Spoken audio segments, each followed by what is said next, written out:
One request I get pretty frequently on my channel is for inexpensive recipes, and it doesn't get much cheaper or easier than swamp soup. The concept for this recipe is all over TikTok, and you can make it in so many different variations. People make swamp potatoes, swamp stew, but my favorite is this version, with lots of vegetables and a broth, swamp soup. The best thing is, it's incredibly inexpensive to make, and if you bought these exact ingredients from your local Walmart, it would be under $10. One big pot of this will make between 10 to 12 servings, and you could even stretch it out further with some rice. The key is to mix your canned ingredients with some flash frozen vegetables. While you can get creative with the ingredients, I like to always have at least one onion and some kind of tomato to bind it all together.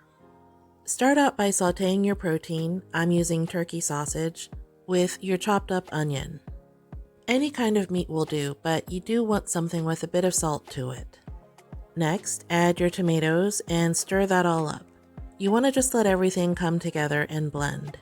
Finish up by adding your beans and your frozen vegetables, top it off with a bunch of water or broth, and there you have it, swamp soup. While it may not be the prettiest recipe, it comes together really quickly and it's quite delicious.